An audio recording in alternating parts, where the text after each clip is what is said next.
This meeting takes place at 1110 West Washington, Phoenix, Arizona, Suite 250. Thursday, September 10th, 2015, 637th Arizona Racing Commission meeting. I will tell you that Mr. Feldmeyer is having trouble getting through. He's going to try to call me. I'm going to tell him to try to call in one more time.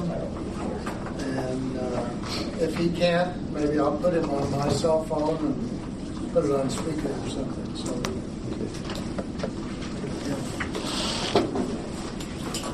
I think it's 10 o'clock, so I'm going to call the meeting to order, and we're going to have Mr. Bergen. Rudy, are you going to introduce yourself? Or? I'll introduce myself. I'm going to be here for a few minutes. I'm Dan Bergen. I'm the Director of the Department of Gaming, and I wanted to introduce myself to you. This is the first meeting of the Racing Commission as part of the Department of Gaming, which is by virtue of the consolidation. I wanted to let you know that I have delegated for all intents and purposes, all the director authority to Rudy, so it will continue to be business as usual. I trust Rudy. I've worked with Rudy for a long time. He knows a great deal more about racing than I do at this point. And I think our objective is to keep this business as usual for you guys. Nevertheless, if there's a need to contact me, Cassie Goodwin has the contact information for you, and it's an open door if you need to contact me. And with that, I wanted to welcome you and thank you for allowing us to put your hearings together. Thanks. They said you can call in on the call-in number. Do you want to try that one more time? And if it doesn't work, call me back. All right. Well, let me put you on. All right, hang on. You want to put him on speaker and have him here? That'd be fine. You're better, Mr. Feldmeyer. I'm going to go ahead and put you on speaker. Sorry. We're going to have you right over here next to everybody else, okay?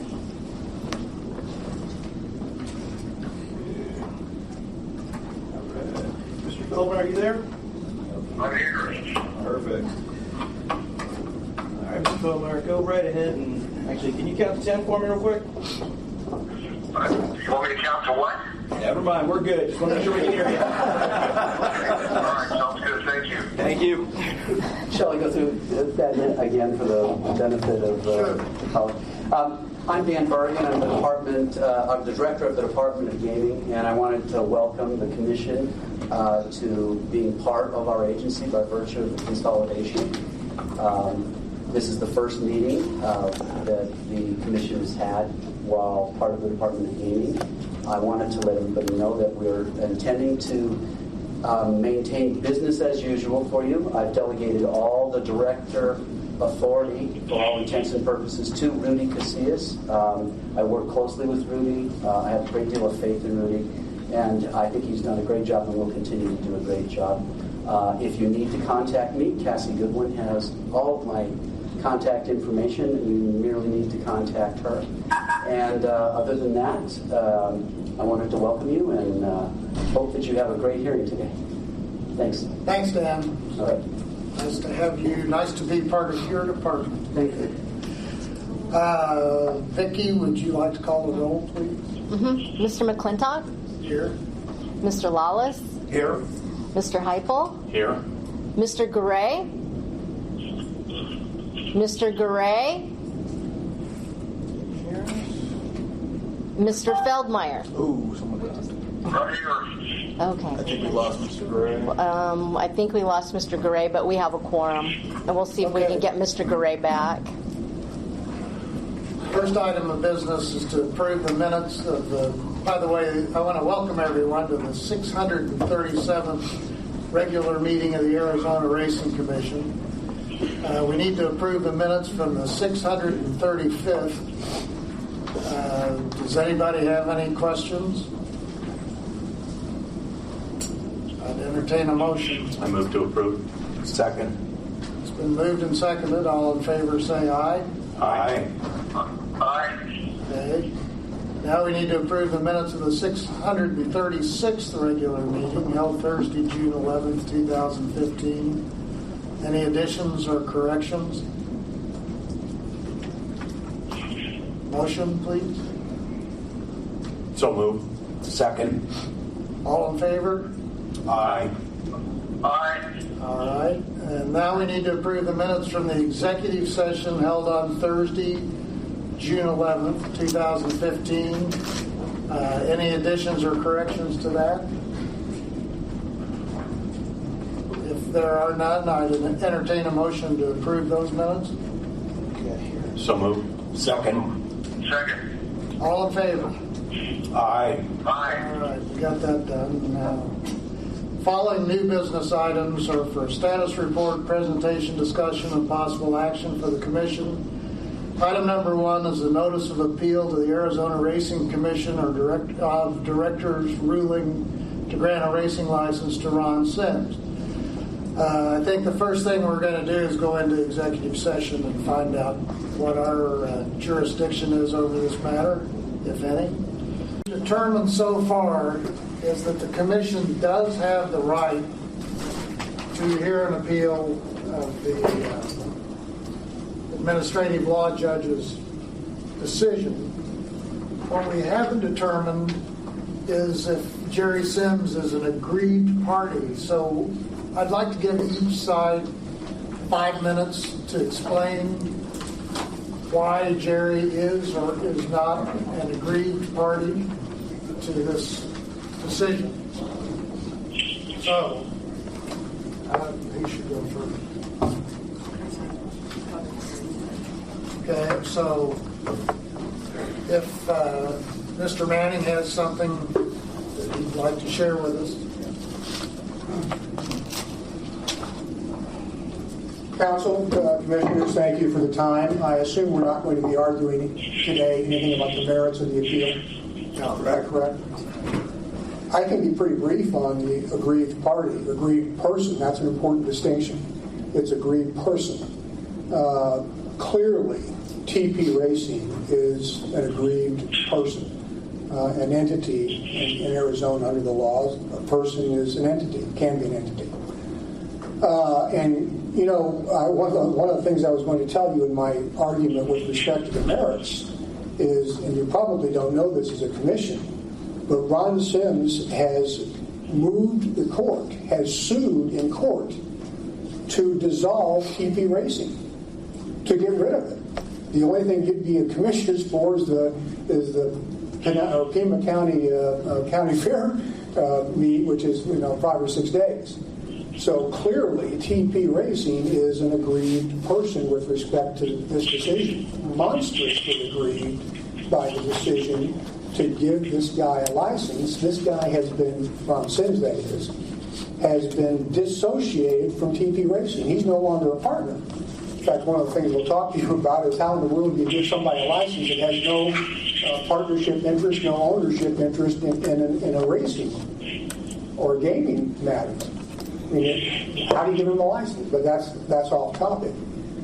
But unless you have questions, I think it is plainly obvious, painfully obvious that TP Racing, with Mr. Ron Sims suing to get rid of racing in Arizona, is a terribly aggrieved person with respect to this decision.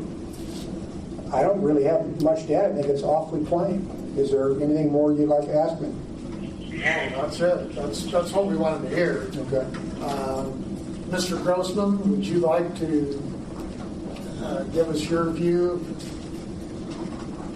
how this matter stands? Thank you, Mr. Chairman. My name is Marshall Grossman. I represent Ron Sims. With respect to the issue that the chair has posed, under the authorities, Jerry Sims is not an aggrieved party. He has, nor is CP Racing. They have not suffered any specific pecuniary damage as a result of the grant of a license to Ron Sims. Mr. Manning's only point is that in the litigation now pending, there is a claim for dissolution of TP Racing, and he claims that that is damaging to TP Racing. but let's put it in context. In that litigation, over a period of several months of hearings, or several days over several months, the court heard evidence of claims that Jerry Sims had looted TP Racing of $2 million of TP Racing money, put it in his own pocket, cheating our client and cheating TP Racing. The court also heard evidence that Jerry Sims had acted outside of the scope of his authority as the managing partner of TP Racing by attempting to have TP Racing go into certain businesses. Two different judges heard two different applications for injunctions to enjoin Jerry Sims from continuing to engage in any activities in violation of the terms of the partnership agreement. And they each issued injunctions against Jerry Sims, prohibiting him from doing so. The second of the two injunctions reversed Jerry Sims attempting to name himself as the sole manager of TP Racing, and in effect de facto expelling Ron from his limited consent rights in that business. So we have these two injunctions issued by the trial court, affirmed in material part by the Court of Appeal. And once those injunctions were issued, each side took different steps to protect their position. Jerry, unable to succeed in court, embarked upon a 2-year plan to deny Ron his racing license. And you obviously know that happened and has been reversed or recommended for reversal by the administrative law judge. What Ron did was, because of the disarray within the management under Jerry of TP Racing, he included as one of his claims in the case for the dissolution of the company, not its termination, but for the dissolution of the partnership as such, so that he could reorganize it and restructure it and be free of whatever issues involved Jerry Sims, including, among other things, Ron wants to change or expand the scope of the business to casino gambling, which has been impossible to date because of Jerry's inability to get a gaming license.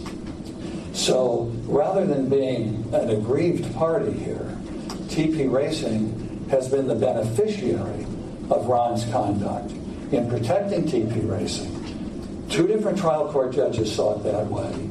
6 different appellate court judges saw it that way. And the administrative law judge saw it that way too. Because what you have been treated to, and I'll quickly wrap this up, what you've been treated to in the papers filed before you is a scare campaign, accusing Ron of being a monster, a threat to racing, attempting to destroy this commission, disbanding this commission, lobbying the governor to, in effect, strip all powers of this commission. None of that is true. Charges easily made. None of that is true. And in fact, it was found absolutely false by the administrative law judge, who found no basis for any of the factual or legal conclusions in the notice of denial itself. And, as you probably know, Ron has recently been issued a new license under the auspices of the Department of Gaming and its racing division. He holds that license today. And presumably those good people within the department who conducted a fair investigation, free of outside influence from Jerry Sims or TP Racing or their counsel, thought enough of Ron Sims and the results of that investigation to issue him a new license. Jerry's aggrieved for only one thing. He claims it's going to economically hurt him. And I agree with that. It's going to economically hurt him because they have attempted to disassociate Ron, expel Ron from TP Racing without following any of the legal formalities, based solely upon the issuance of that now discredited notice of denial. And that if Ron is successful, that disassociation will fail. What Ron is asking you to do here, basically, is what Jerry is asking you to do here, basically, is to help him in the civil case by strengthening their claim to expel Ron from TP Racing and leaving Jerry guarding the chicken house. Well, That's what they did the first time around successfully when the notice of denial was issued. And I presume you've had the opportunity of reading the very proper decision of the administrative law judge. And that administrative law judge found that that was illegal, invalid, and recommended its reversal. I would make one last point with leave of the commission. What Jerry has done here in response to this administrative law judge is to trash everybody involved in the process. Your esteemed lawyer, Mary Delatt Williams, who handled the administrative law proceedings in a highly professional and competent manner, has been accused by Jerry in his filings with you of being incompetent because she did not call Bill Walsh to testify. It's highly likely that Bill Walsh did not want to testify because he asserted immunity to prevent himself from testifying, and he would have been questioned about his deletion of emails, his failure to comply with the Public Records Act, letting Mel McDonald co-draft the notice of denial with him. And if I were in Mary Delatt Williams' position, I wouldn't have called Director Williams either. Jerry also accuses the judge of being incompetent, issuing a stupid, foolish decision. Well, I don't talk that way about judges. I can disagree with their decision. But to trash the judge, to trash Mary Williams, and to trash Ron, as I've just described, does not make Jerry an aggrieved person. The case law is very clear on that. We've included it in our briefing. And if the commission has any further questions, I'm happy to respond. No questions. I would ask a question of the chair, if I may. Sure. I heard the announcement that the commission believes that it has the right to hear the appeal. I'm concerned about that because we weren't given an opportunity of addressing the commission on that issue. I was led to believe that I'd have 7 minutes to address the issues that we've raised, and that was the first issue that I wish to raise.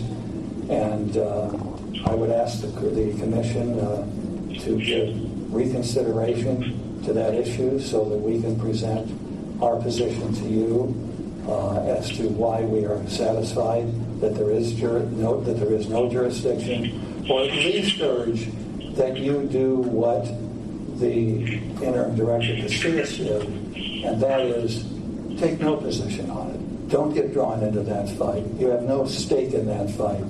It's already been judicially resolved, and the parties will resolve it in court eventually one way or the other.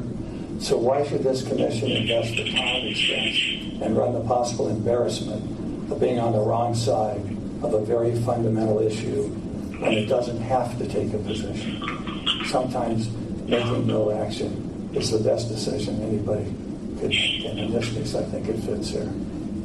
All right, well, here's what the commission decided we'd like from both parties. Please, if you could put something in writing telling us why we should or shouldn't hear this matter, and why, really, we want to know why Mr. Sims is an aggrieved party. Keep it brief, please, because nobody's had time to read the 111 pages yet. 1,111, whatever it is. We'd like to have it by Thursday, the 24th of September, by 5 p.m., so it can be disseminated on Friday, so we can study it before our next meeting on October 8th. And once we get the Office of Administrative Hearings decision, then we'll decide whether to have a hearing and where to go from here. Mr. Chairman, that is very much appreciated, and we will gladly take advantage of the opportunity, and that time period is acceptable to us. Can we limit the size of the Well, we'd like to limit it to 10 pages or less if we could. Your Honor, you are our honor today. Normally I see people with black robes, but I'm visualizing those robes. After 50 years, I see everybody in a black robe. We'll limit it to 10 pages. On each of the two issues, 10 pages on each of the two issues, or 20 pages total. No. 10 total? 10 on each, it would be wonderful. We will take the time to make it short. All right, great. Thank you so much. Is that okay with you, Mr. Manning? Yes, I didn't use all of my 5, and he used more than 5, so I just have a couple things I'd like to do. First of all, clarification. I understand one of the issues is whether or not Jerry is an aggrieved person, correct? Right, that's what we really want to determine. Whether they're standing is what we're trying to do. For Jerry. Right. Okay. I assume you don't have that question with respect to TP Racing as an aggrieved person. Well, I would brief it in the 10 pages. Okay. What is the second issue for the second 10 pages? I wasn't clear on that. Jurisdictional. Jurisdictional. Okay. We've determined that we do have jurisdiction to hear the appeal. And Would you like counsel, Mr. Ron Sims' counsel does not particularly agree with that, so we'd like that briefly. Fair enough. I just want to make a couple points with the rest of my time, equal time. This is typical of Ron Sims and his counsel. You just heard that Ron now has a license right now. As you all know, I assume you've read the papers, he doesn't have a license right now. He has a conditional temporary license pending this appeal. So these are the kind of representations or misrepresentations that you can expect, and you just heard some. Second one today is that they're not suing to dissolve TP Racing. They just want to reorganize it. Well, let me, with your permission, may I hand you a slide that we're going to use today. Counsel?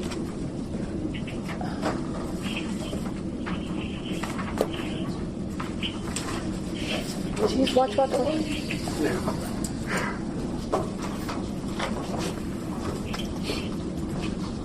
Look at this. That's his count 31. He wants to dissolve racing in Arizona and sell TP's assets. To stand up here and say that he just wants to reorganize TP Racing was a bald-faced lie. You're going to see more of that as time goes on. And two other real quick points with respect. We're going to brief this issue as you have instructed us to do, but our brief, and I'm sorry for its length, pages 9 through 12 goes through the jurisdictional issues. Finally, with respect to Jerry individually as opposed to TP Racing, this ALJ decision makes horrific statements against Jerry Sims, basically saying that he conspired with Bill Walsh, Mel McDonald, the governor's office. The list of conspirators goes on, and you'll be on it one day too if you don't do the decision Ron wants you to do. But the conspiracy is broad as is rulings against Ron. Jerry is accused in this ALJ decision of conspiring unlawfully to deny Ron a license. This is in the opinion. He is an aggrieved person almost as much as TP Racing is. Unless you have any further questions, I'll leave it at that. Thank you. Thank you.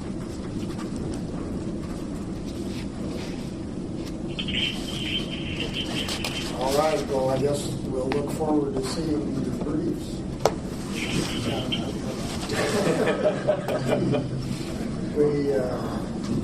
The second item of business is the Yuma County request for racing dates in 2016 and 17. Yuma County has requesting approval of the following race dates for 2016 and 17 at Turf Paradise. Yuma County has submitted a signed agreement with Turf Paradise for these dates: March 19th, 20th, 26th, and April 2nd, 2016. March 18th, 19th, 25th, and 26th, 2017. And they have some pending dates for 2018, 19, and 20. But I think we're only going to approve the 16 and 17 dates. Are there any questions, or does anybody want to say anything about Yuma County's racing dates?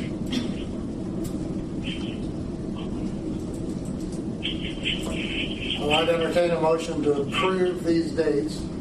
I move we approve the Yuma County Fair dates as described by the chair. Second.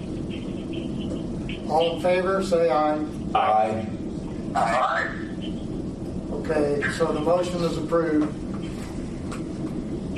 Then the third item is a request for a new off-track betting facility, the Nest Sports Grill. The application here, the Nest is at 5134th North 75th Avenue in Glendale. Their application looks complete. Does anyone have any questions, or would anyone like to say anything about the Nest as an OTB site? If not, I would entertain a motion to approve the Nest. Mr. Chairman, I reviewed that information. It appears everything is in order, and I move for approval. Second. So, all right, it's been moved and seconded. All in favor? Aye. Opposed? All right, that passes. The Nest is an OTB. The fourth item for business is TP Racing LLLP's consideration for a permit for 3 years, 2016, 17, and 18. They've been investigated. We have an attachment or a copy of the investigation by, I believe, Mr. Hawk. Is that correct? That's correct. And is he here? I do not believe so. Okay. Has everybody had a chance to review the recommendation?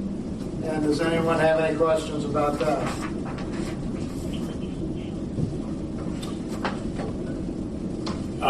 I have a question. In light of a lot of moving parts that are going on currently with the Sims, is there any reason we have to approve that today? And could we put it off a month or two till we really get our arms around some of the issues? Does it affect opening racing in October? Well, what you could do is A temporary permit until such time? yes. Well, I see the issues as totally distinct. I mean, TP Racing is getting a license, and who the players end up being is a separate issue to me. I think we ought to follow the recommendation and go ahead and approve today. Yeah, I can't approve it at this time. I would really like to see a temporary approval. I think there are more issues that need to be addressed. I'd really like to hear the safety report and where we are there. I know there's some issues, and Mr. McClintock is going to be appointing a committee to review some issues with the breeders in the HPPA. I'd like to see where we are on that. I just think the turf has operated under a permit or a temporary permit for 2 years prior to this last year's approval. I don't see what a month or two could do unless it affects racing.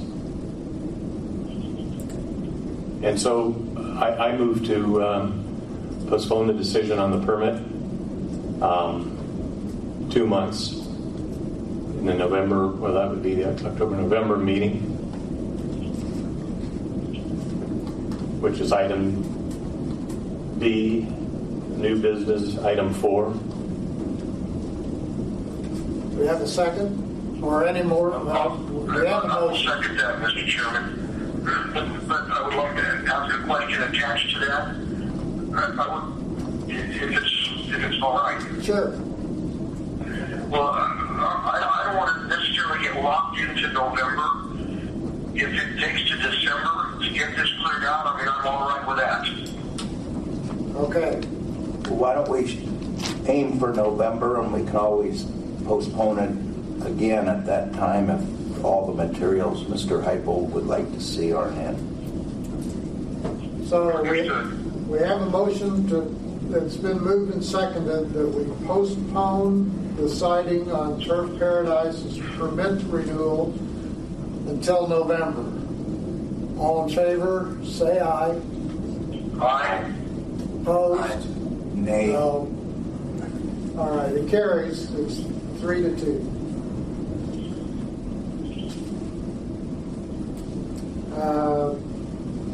Now we're ready for some informational reports. The Turf Paradise Safety Report.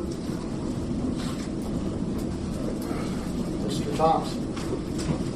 How are you today? Good. Mr. Chairman, Commissioners. In an effort to give you a more comprehensive report on the safety issues at Turf Paradise and also Tucson Greyhound Park, in your package you should have a pretty in-depth report on the issues that we went through during the summer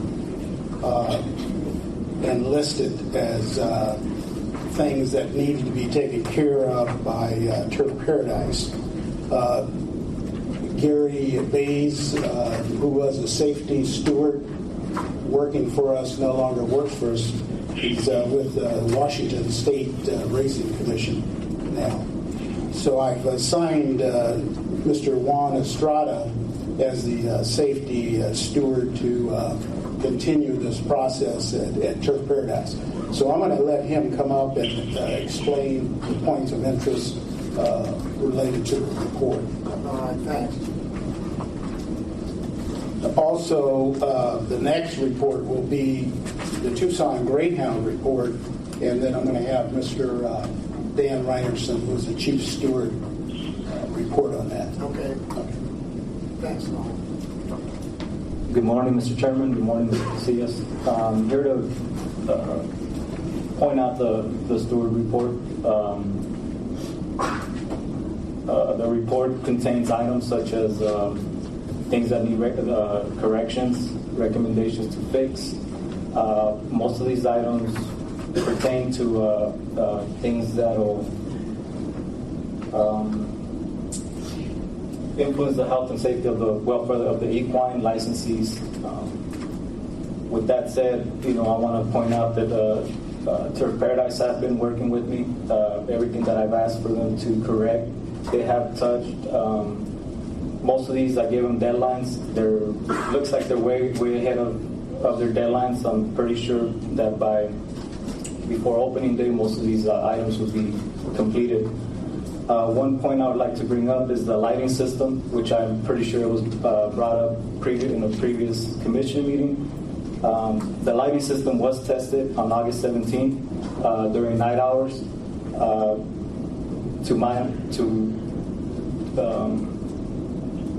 I believe it's adequate lighting that they have provided now. So that I'll touch. There's other items I would like to touch up on. Barn roofing. There was a lot of barns which roofs were in disrepair. Those have been touched and corrected. There's still a few that need to be corrected, but I'm sure they'll get to them.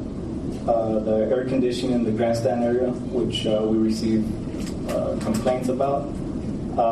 Yesterday, I personally myself walked around the area. The temperature was within adequate for the patrons.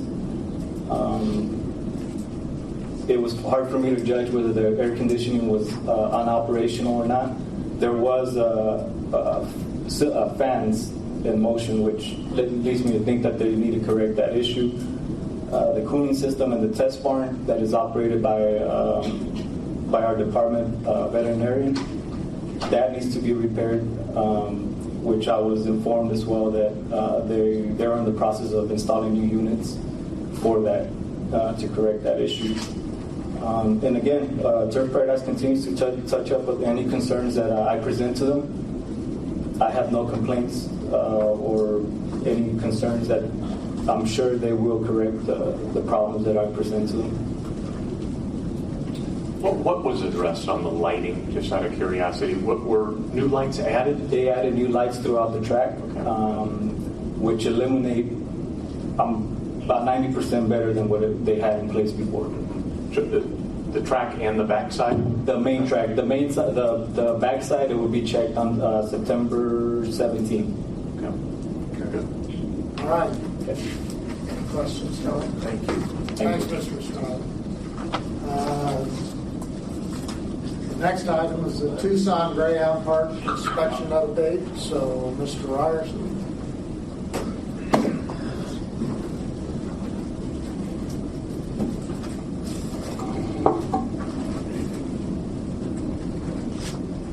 Good morning, Mr. Chairman, Racing Commission members, Director Casillas. My name is Dan Reinertson. I've been the Chief Steward for the department since 2007, and I was hired back in 1999. Mr. Casillas has asked me to report some of the issues that I've had at Tucson Greyhound Park. And there's probably three main ones, and then I realized another one due to the rain and stuff that Tucson has had. My major concern is their holding kennel. This has become a issue lately because earlier this year Tucson started running 18 races, and that's the capacity of their kennel. Before, it wasn't the capacity of their kennel, and we could take dogs that were crates that were getting wet, we could move them to other places. We can't move any dogs anywhere anymore. And that's why, if you remember, I reported this back in February of this year and have continuously reported it, and it is really a major issue. And I think it has caused one day of racing at least, and maybe some issues on another day that were temporarily resolved. I gave Tucson Greyhound Park a deadline, and they did not meet that deadline. So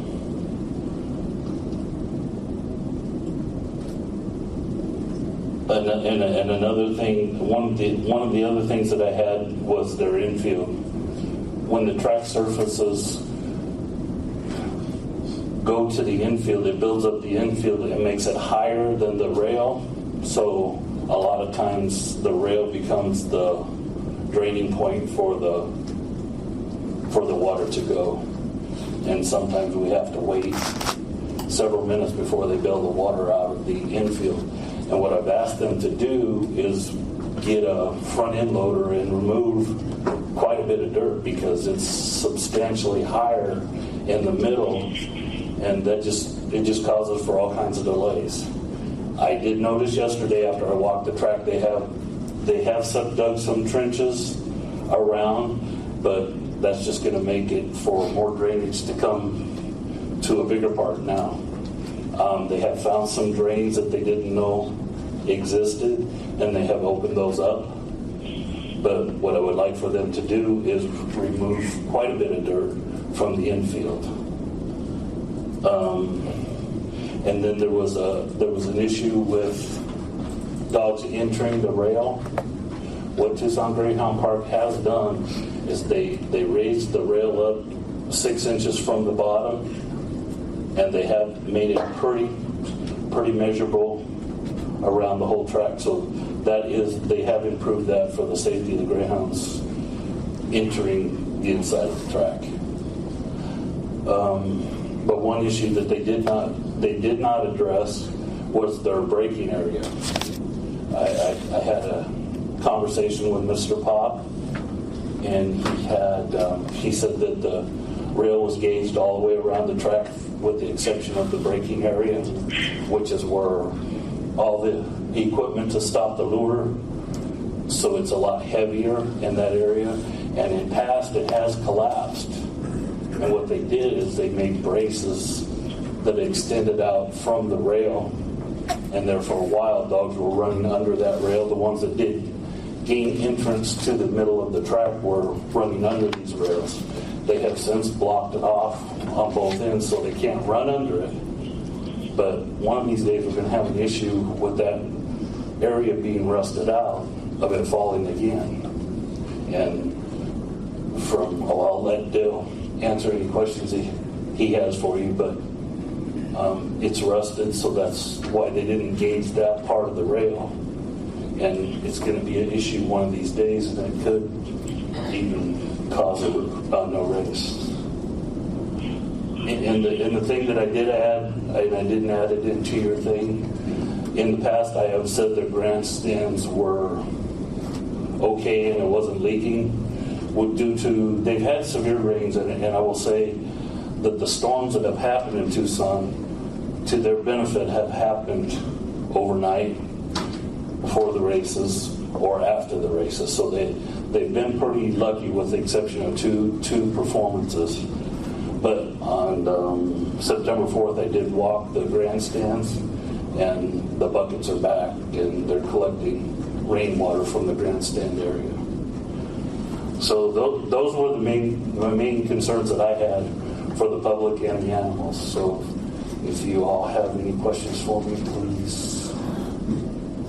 Thanks, Dan. I don't. Rory, do you have any questions? Are you still with us? No. Okay. No questions. Okay. Thank you very much Thank you. for your report.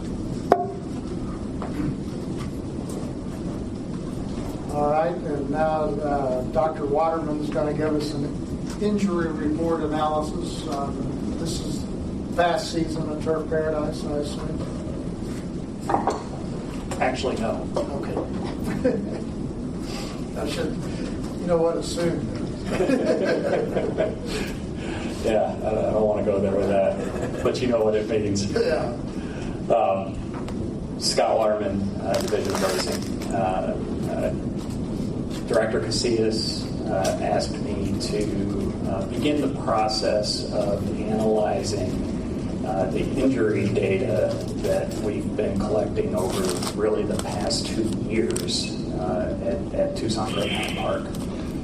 The first year we collected it on our own, sort of as a proactive measure to make it publicly available. The second year of the data has been collected under a mandate in the law. And that's where this data comes from. We get reports submitted to us by the track veterinarians at Tucson Greyhound Park. We collect that and collate it and make it publicly available on the department website. But we've reached sort of a critical mass. We now have 2 years of this data. While we're meeting the mandate of the law by making it publicly available, we also have a mandate to protect the health and welfare of the racing animals in the state.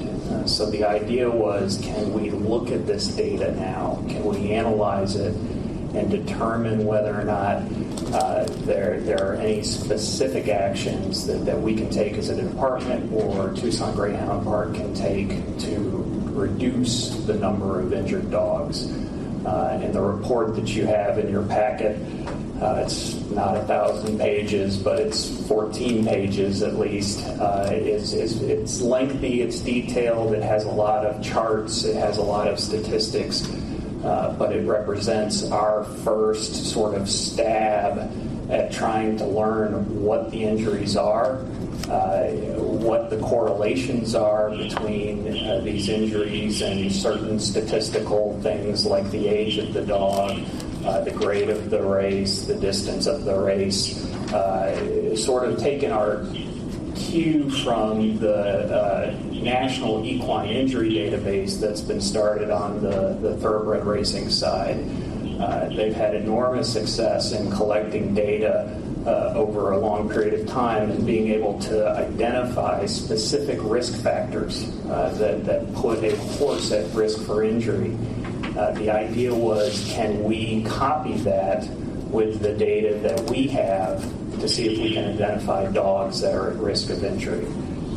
So the report sort of broken down into 2 sections. The first section was really designed to try to better understand the injuries themselves. What types of injuries are we seeing? How often do they occur? What's the likelihood that the dog can return to racing after he suffered that particular type of injury? How long of a recovery period does the dog need before he can return to racing with that specific type of injury? And then also, too, with 2 years of data, we can now start benchmarking individual months against the overall average. And we've been able to do that with a trend line analysis that you'll see in some of the graphs.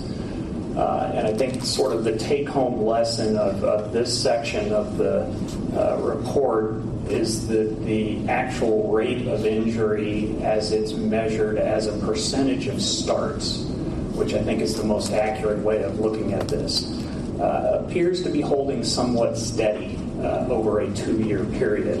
The trend line may be slightly higher, but I'm not sure it's a statistically significant elevation over time. There is a lot of variability, though, month to month, but the trend line is relatively stable. The other thing that really stands out is that there is a particular type of injury that we see at fairly high rates that is almost always career-ending for the dog, and that's the fracture of the right rear hock. It accounts, just pulled this just to give you an idea of the specifics, but fractures involving the right rear hock account for 72% of all of the fractures reported, 38% of all the injuries that are career-ending for the dog, and 21% of all injuries. So that is a specific type of injury that I'm hoping that we can zero in, and then the second part of the report is sort of an analysis of that specific type of injury compared to the grade of the race, compared to the distance of the race, trying to learn more about the occasions in which a dog fractures its right rear hock. And then can we do anything about it if we find a positive correlation in these things? And that analysis is very much ongoing. What you have is, again, sort of a first step. I will say that when you read the report, you'll find that we've not been able to identify, for instance, dogs racing at a longer distance are more predisposed to a fractured right rear hock than dogs racing at a shorter distance. Dogs racing at a higher grade are no more likely to fracture right rear hock than dogs racing at lower grades. So we're learning things about these injuries sort of as we look at each individual metric, and we will continue to do that. The other nice thing is it's living and breathing. There are now 2 more months of data since this report has been written that we can kind of continue to plug in and play with and look with the ultimate goal of finding something that we hope can help prevent injuries. Great. So with that, any questions? Doctor, just out of curiosity, what part of the leg is a hawk? I think, dogs are hard to sort of make the analogy, but just above your ankle, basically. Okay, thank you. More or less. Any other questions? Not for me. Roy? Okay. Thanks, Scott. Thank you. Dr. Casillas, do we have that same type of report for for Turf Paradise and the horses? At this time, we do not. That's next on our list. Mm-hmm.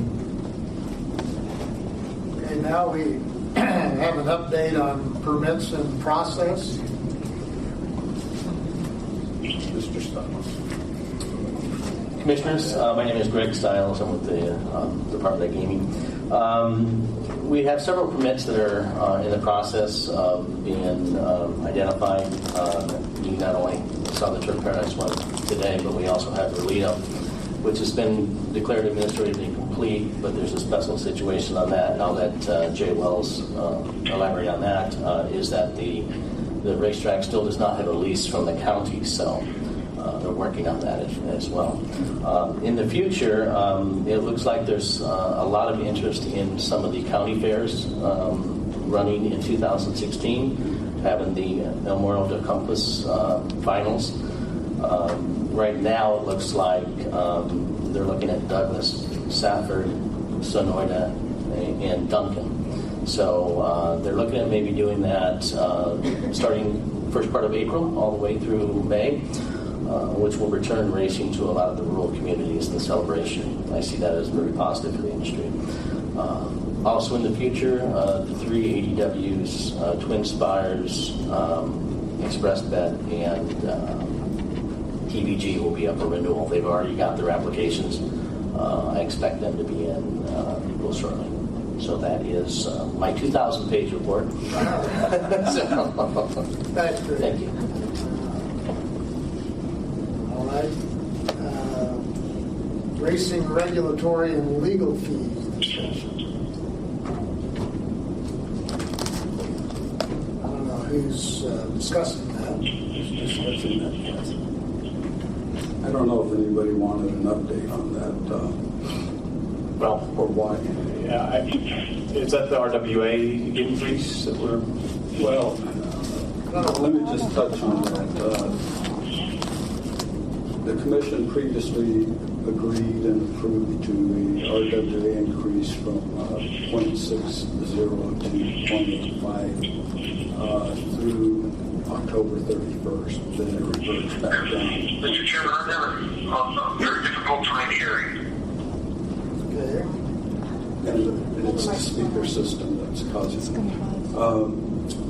At this point, with the fact that we're hopefully getting rid of the space next door, and the division will no longer be obligated to pay that rent, I'm going to give it through the first of the year to re-examine our budget and make some determinations as to whether or not the RWA has to be modified.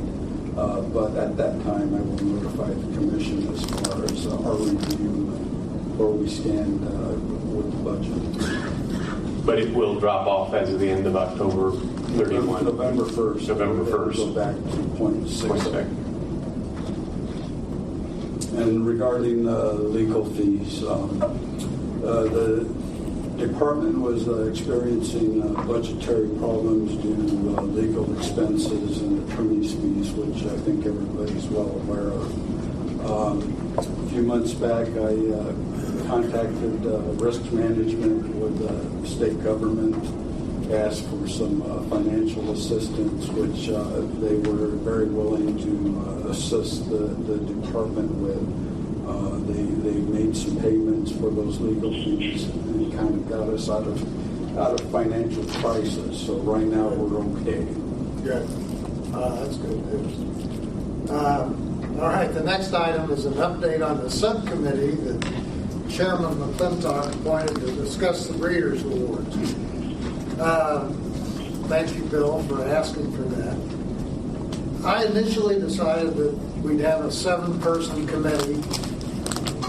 Somebody from the breeders, somebody from the industry, somebody from Turf Paradise, somebody from this department, 2 members of the Racing Commission, because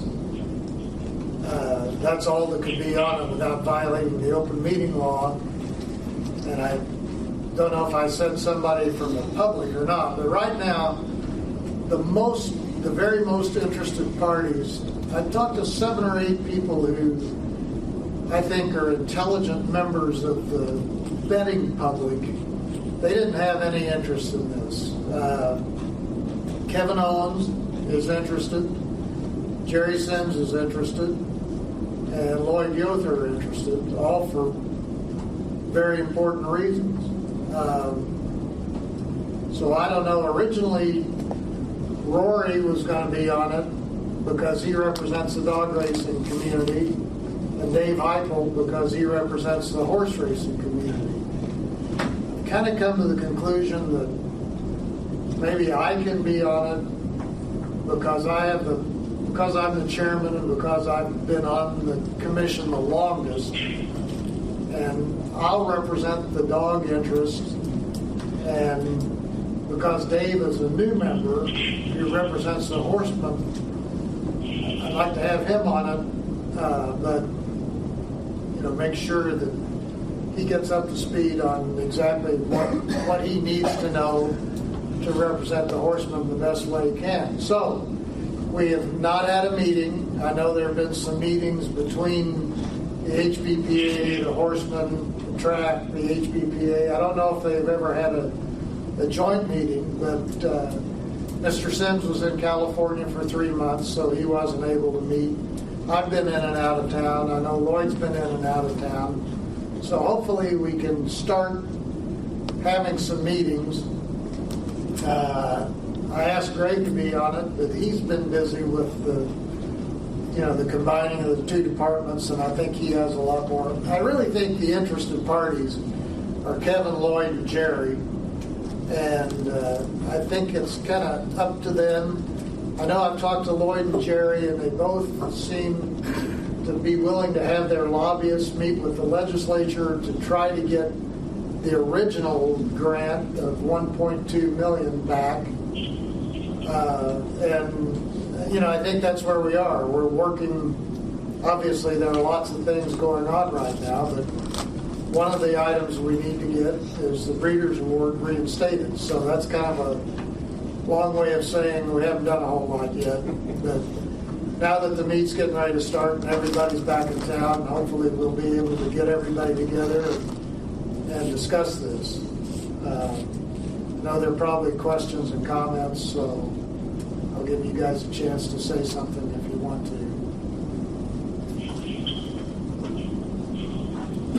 Well, Mr. Chairman, my hope was that during the time that between the legislature signing died and then they reconvene again next January, that we could come up with some kind of a proposal to be submitted to the legislature, which would hopefully improve the financial status of the industry as a whole. So as long as we can meet, hopefully come up with something like that to introduce to the next session, it sure meets my criteria. Okay, well that's our goal. And I do know that the track and the Horsemen are both working through their lobbyists to, at least they're working with the legislators, trying to float the idea. I don't know if any written proposal has been agreed on. In fact, I'm sure it hasn't, but that's something that maybe Kevin and Lloyd and Jerry could get together and discuss and come up with some plan to propose to the legislature. Kevin's at the podium and he'd like to say something now, so please. Hi, Kevin Owens, Arizona Thoroughbred Breeders Association. First off, we're talking about breeders' issues, and you're talking about the track and the Horsemen are pushing breeders' issues, but why is there no inclusion with the breeders? Our lobbyist has not been talked to about this. Second off, the path they keep wanting to go down has slammed the door on us several times. We originally had the $800,000, legislature took it away. We had $250,000, legislature took it away. They threw another another item on trying to pass this 1.2 that they're talking about, and we were line item down. We keep going down the same road and getting the same results, and the industry is dying day by day. So I think we need to get the interested parties together. We need to open our minds up to, figuring out different ways to do this, because what we've been trying is not working. And I don't believe in this current legislature, with as much money as the states are suing the state for, as many other interests other than horse racing are out there, you're going to get a legislator to find a reason to fund the breeders. I've been open all summer to meetings. There's been a few meetings haven't been included. I don't know how you have meetings for breeders' issues and the president of the Breed Association isn't a party to it. I guess that's really all I've got to say. It just seems like we're going down a path that has never rewarded us. Kevin, can I address one thing? I believe if you look in your, wasn't an email, but it was a text. and I'm going to say it was several months ago, I had asked you if you would like me to set up a meeting with Mr. Sims and I think it was either Lloyd or Tom Metzen from the HBPA, and I never heard a response back from you. So I want to do something. Well, I want to get everybody together. I understand and asked you to respond, and I didn't get a response. Okay, I'm sorry if you didn't get a response, but I have talked to Jay over the summer too, and told him. And you and I have talked over the summer. I told you that I'm available anytime. Yeah. Mr. Sims was out of town. I was traveling. Mr. McClintock, I believe, was traveling. Now we're all here, and it's time to get together. Yeah, we all travel over the summer. Yeah. But I was still available. Yeah. Okay. Well, we'll get. I mean, if we don't get something solved, I think through this legislative season, one way or another, breeders are done in the state. You've got too many breeders that are shipping too many horses out of state to take advantage of other states' breeding programs, and they're deserted. And you could look at another 400 to 500 horses on the racetrack with a healthy breeding program. Racetracks are constantly looking for horses, and there's nothing being done to feed the vein that feeds them. All right. Well, hopefully, Lloyd and Jerry, I can get a commitment from you guys to sit down sometime or stand up sometime. I'm Lloyd Gilbert, president of Arizona Horseman HPPA. We have been working on an issue, and I would like to clarify, or not clarify, but to make a statement that I represent. Tom Metzen's our executive director. We represent the horsemen of Arizona. That includes breeders and everyone. We reach out to the parties that are interested to get together, and we have met a couple of times over the summer, and like everybody says, it's been difficult because so many people traveling. But we have reached out to several individuals over the summer and are working on numerous positions that we can take and how we can go about helping to breed. So I represent all the horsemen, whether they're breeders or not breeders or whatever. And if any party is interested, then I'd like to know about it, that they are interested, and we'll include them. So no one was left out intentionally. Who was included in those meetings? Breeders, primarily. I don't know if Kevin was invited to the meeting or not. There was no formal invitation. There's just phone calls made to Fleming, Ralph Fales with the quarter horses, Bill Matthews, and Dr. Santorum was there. And those are the guys that are showing the most interest, and we're at that meeting, and we had a productive meeting, but we're still trying to figure the avenues that we can take to make things better. Is there a representative from that group that should be included in this subcommittee? Well, I'm sure Kevin would more than likely be. Well, no, Kevin, I think is. Yeah. Oh, so he was part of it. But I mean, that's the only breeders that are left, other than backyard breeders. I mean, everybody's moved on. I mean, and the problem is when and this is not if, this is when everybody keeps losing interest and there's no money and nothing done. Horse racing goes to hell, and then there's no more. Right. So we need to revive the breeding industry. Absolutely. Without a breeding program, racing won't exist. I don't care where you're at. Yeah. How good the program is, it depends on the breed program. Or how good the state is, depends on the breed program. I agree. I think we're all in agreement with that. Okay. Any other questions? I'm willing to meet with anybody and talk anytime. And our legislator, our lobbyists, we're working on that on a regular basis. And we've got some things, and we've got more meetings in plan too. So hopefully we can come to a solution before. And time is of the essence, obviously. And we've got to get all this done before if we're going through the legislature, but we're looking at other avenues as well. But if we're going through the legislature, we've got to get it ready. Good. Any other questions? No questions, but please include Kevin, and I'd like to come to the meetings too. That's what I'd be glad. Be glad to. Great. Thank you. Thanks, Lloyd. All right, now we're ready for the committee reports. American Greyhound Racing. Nothing to report, Mr. Chairman. Thanks, Dan. County Fairs. Good morning. I greet you from Cochise County. We're so happy to be here. My name is Sharon Denham. I'm president of the ACRA.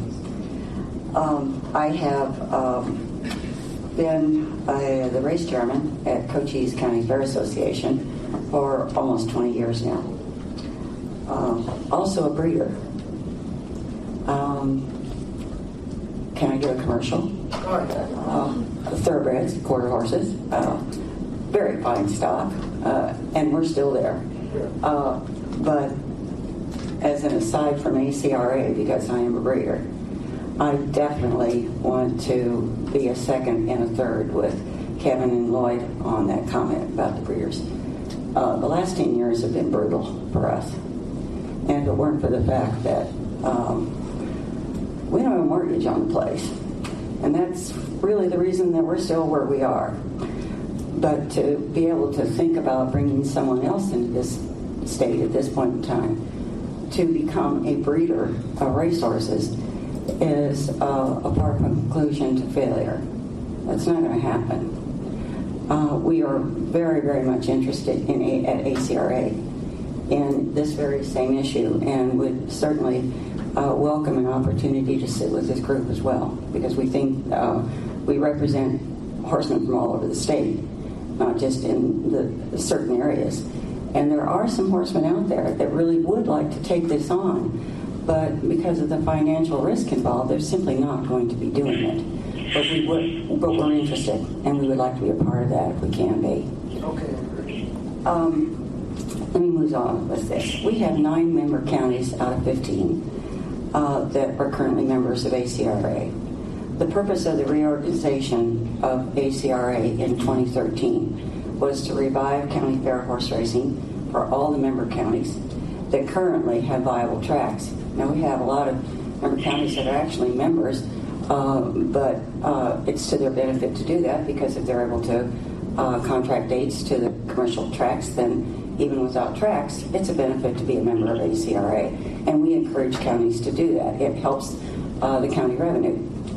I am sure that many of you will recall that when the decision was made to cut out funding for county fair racing, the governor indicated that these funds would be reinstated within 3 years. That intention was never fulfilled. And to add insult to injury, Governor Brewer struck out the county fair funding from SB 1282. To my knowledge, there was never a plausible reason for her actions. If there were, it never got to our level. Senator Pearson carefully constructed a section of that bill which could have provided a fresh start for county fair racing, but that was not to be. However, ACRA has remained committed to our original goal.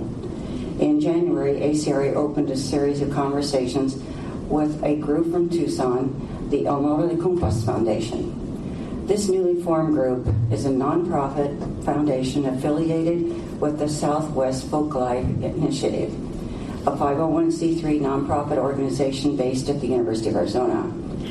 These discussions opened our thinking towards a new private-public model for funding county fair horse racing. As a result of hundreds of hours of planning sessions with city and county governments, other nonprofits, fair associations, and a large group of horsemen, we are pleased to announce a new affiliation of county fair associations in Cochise and Santa Cruz counties and county governments in Graham and Greenlee counties that will have a total of 4 weekends of racing, 2 days at each track. You gentlemen will be approving those permits, hopefully, at the October meeting. Santa Cruz has already been granted for their 2016 permit. Cochise and Graham are pending for October. Greenlee may also be ready for the permit to be granted in October. And I also want to mention that Gila County has contacted ACRA for assistance in moving toward opening their track as well. County fair racing is back. That's great. For the cooperative spirit that we have experienced this past year involving all of these previously mentioned connections has been a major ingredient in moving us along this quickly. As we have moved forward with the project, we became impressed by the desire of the local businesses and governments to revive racing due to the negative impact that they have experienced both in business revenue and tax revenues when county fair racing stopped. Those 4 days of outside revenues that impacted those small rural communities was significant, but no one realized how significant they were until racing was gone. So significant that 2 years ago, the Cochise County Fair Association manager and I were asked by the city manager of Douglas and numbers of business people in the Douglas area to please start horse racing again. So as a result of this revelation, our public and private coalition is directing attention to creating economic development strategies to reflect the revenue-producing aspects of a horse racing event in our rural areas. The City of Douglas, for example, ACRA, the Cochise County Fair Association, and the Immortal Foundation have recently entered into an arrangement to pursue an economic development project with the local horse racing track becoming the cornerstone of the project. Local cultural and historical attractions will be included in a promotional campaign for the project, aimed at local tourism for each of our track communities and our counties. We are looking forward to providing you with additional information regarding this project in the months to come. But it is Tuesday we were in Safford and met with Board of Supervisors in Safford, produced this plan to them. We were there for 2 hours, answered hundreds of questions, and we're on our way to Greenville on the 23rd for a meeting with their Board of Supervisors as well to post this same project that we've already put together in Douglas.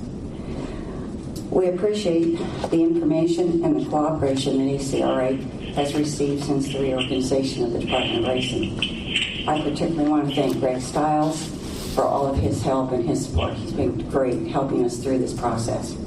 Arizona County Fair Racing is making a genuine comeback, and we believe we are bringing new ideas and new energy to many areas of Arizona. We welcome your input and thank you very much for your assistance.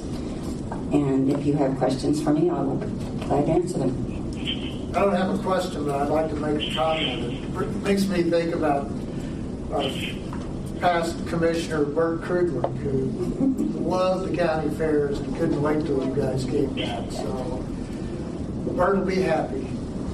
We are all happy. Please pass our greetings and muchas gracias to Bert. Okay, thank you very much for your report. Rito. Jay?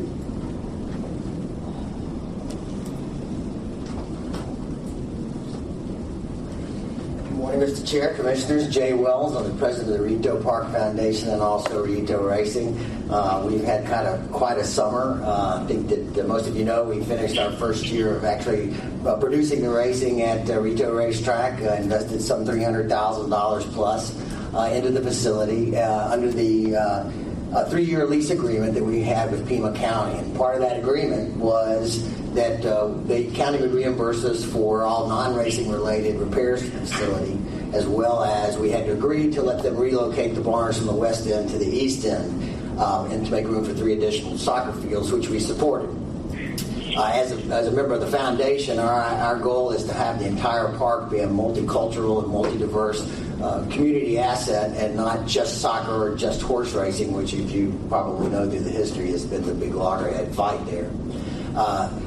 We did come up with a multi-use plan that the county accepted, and at the end of the meet, after we completed our live meet, but before we closed out our dark days, the county came to us and said they had no funding for re-erecting the barns on the east end of the track. Clearly that was a trouble, and at the same time we had just paid them some $60,000 in rent. So we were put into limbo, but when handed lemons make lemonade, and in the long run this actually opened up for us to negotiate a 5-year lease with the county. We have been in constant negotiations with them for the summer. as of yesterday morning, Annette Slusser, as a result of a meeting on Tuesday, issued a memorandum which I shared with Ms. Stiles, where that is now going to the county attorneys and our attorneys for a vote, hopefully the latter part of October. She stipulated that it would be no later than the first county supervisor meeting, but what it'll basically do is give us some longevity, and this year-by-year stuff was tying our hands not only for philanthropic gifts.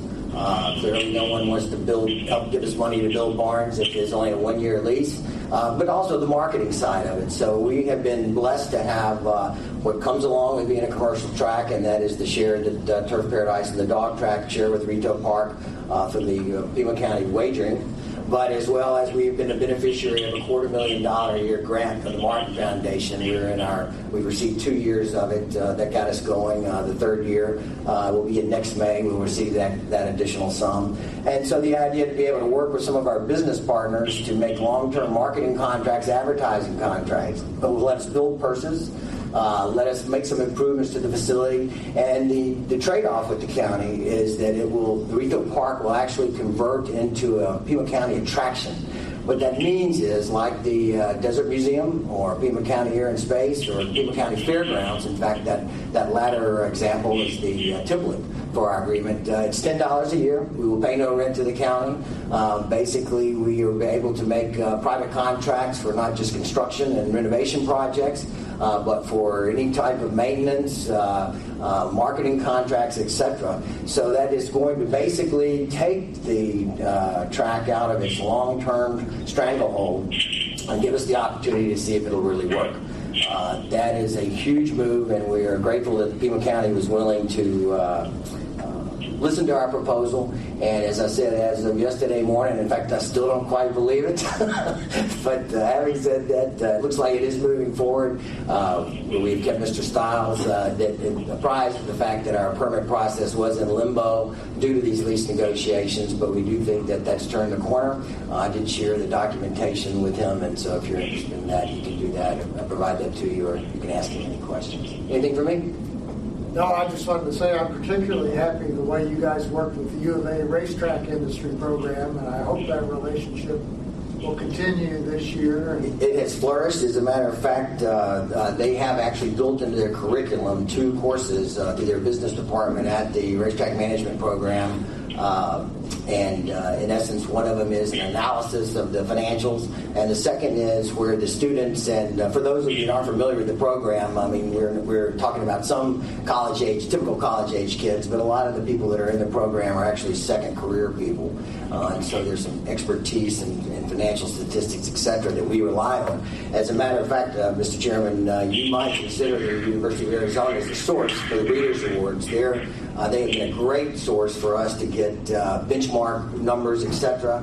None of us in the foundation side of it had a long history in horse racing, so that has been instrumental in being a big benefit for us. So I would just suggest that you might reach out to Doug Reed of that department and see if they can be of some service.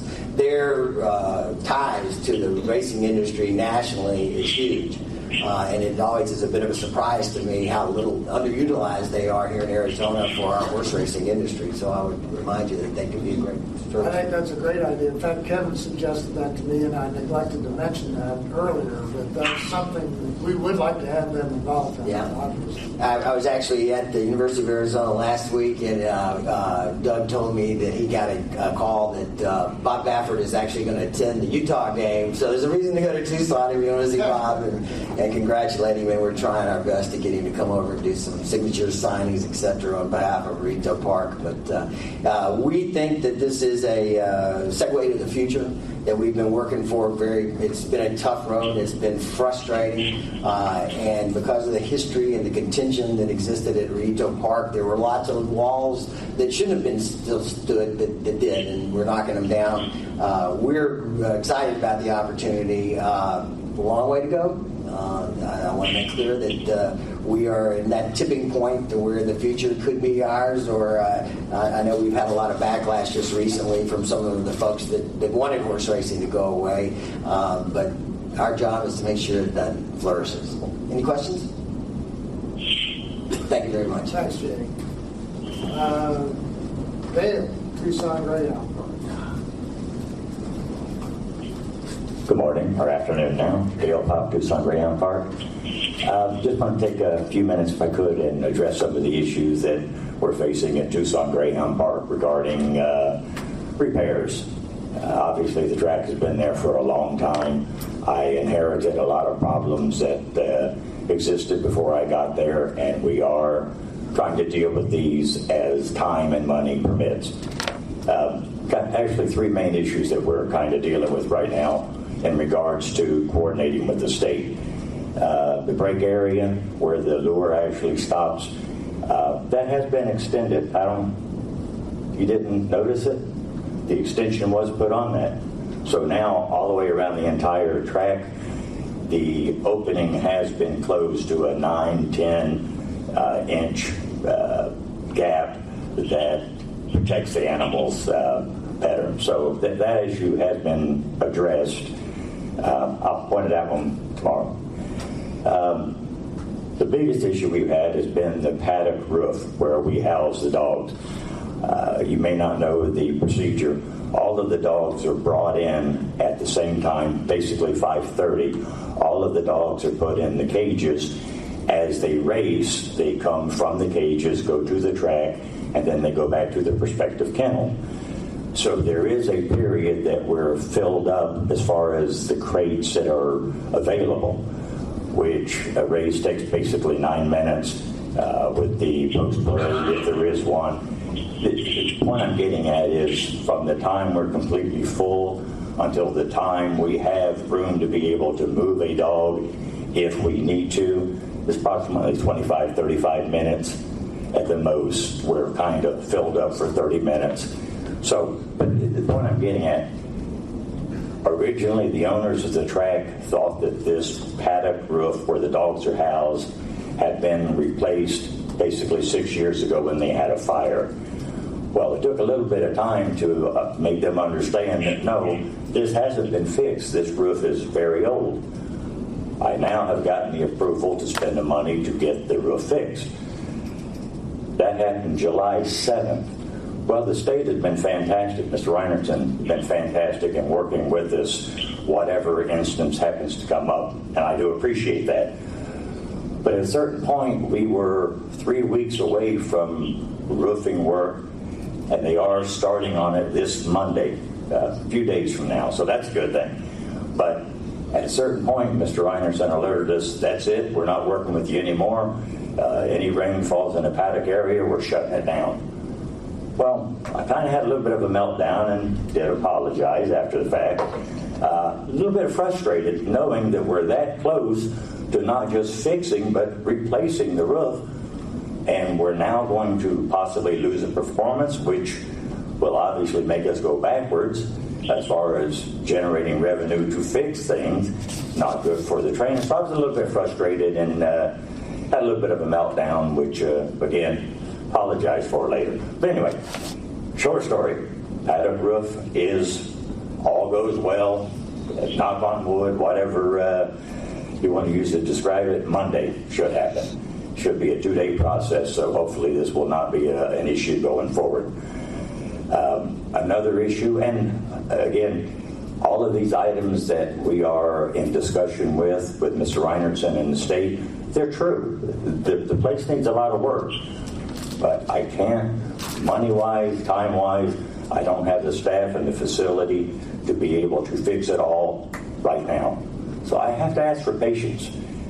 Believe me, there's nobody at our facility that wants to make things better than the way we found them than I do. But again, problems didn't happen overnight, been neglected for a while. It's going to take a little while to get it back in shape. So if you will, please be patient, work with me, and I guarantee you it'll be better the next meeting than it was this meeting. So, but we're on the same page. Mr. Reinertson, we both want the same thing. The safety of the animals is number one concern. If we can fix the place up as we go along, that's fantastic. A little bit proud of where we were, make it better. So just, if you will, please be patient and give us a chance to make things better. Keep making progress. Yeah, if I can, one other comment. Sure. Mr. Waterman and I are also on the same page, and trying to get as much information as we can as to something that might help us pinpoint how or why a particular injury occurs or when it occurs. And him and I communicate back and forth, so hopefully we will be able to provide some good information on injuries as well going forward in the future. Good. That's okay. Thank Any you. questions? Welcome. Thank you. Thank you. Thank you. Okay. Vince, you have anything to report on Turf Paradise? Just briefly. Okay. For the record, Vincent Francie, General Manager of Turf Paradise. Early this morning, the first of the horses arrived for what will be the 60th race meet. The 21st of this month, the track opens for training. October 17th is when the race meet will open. Juan Estrada, the safety steward, touched on many of the safety corrections that we've made during the summer. It's been very busy. That's really the tip of the iceberg. Best way to see them is to come out to the racetrack, because we've done a lot of capital improvements this summer, both in the stable area and the main facility. Thank you. All right, the Optional Industry Stakeholder Association updates. Arizona Greyhound Association, any updates?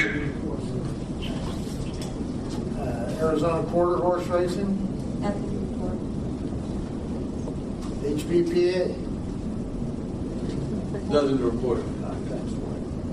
The Jockeys Guild. I don't think they're here today. You skipped number C, or letter C. D. D. Oh. Arizona Breeders. Sorry, Kevin. Kevin's used to it. Nothing to report. Oh, okay. Summary of current events affecting the Arizona Racing Commission. Only commission members and the director may report. So, we got anything affecting us, Director? Well, the only thing coming up is a sunset review, and that I think it's coming up around October. Okay.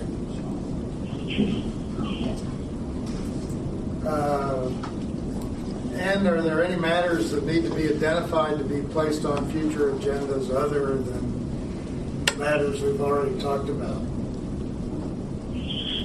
Mr. Chairman, just really quickly, can we go back to the first one there? I have just one general, very quick comment. Okay. That is that I'm nothing less than extremely concerned about the safety reports at Greyhound Park, and also the report related to the lack of maintenance and the improvements that need to be made at Turf Paradise. And I want to make sure that those stay in front of us on the upcoming agendas, and that we are notified as those improvements are made, so that all those issues can be corrected, especially in time before the racing season begins. Thanks. Okay, Bill, thank you. That's noted. Any matters that need to be placed on future agendas? The last item is call to the public. And the only name I have is Mr. Grossman, and did you okay. So, with that, the next regular meeting of the Arizona Racing Commission will be held Thursday, October the 8th at 10 a.m. in this conference room. And the meeting is adjourned. 12:02.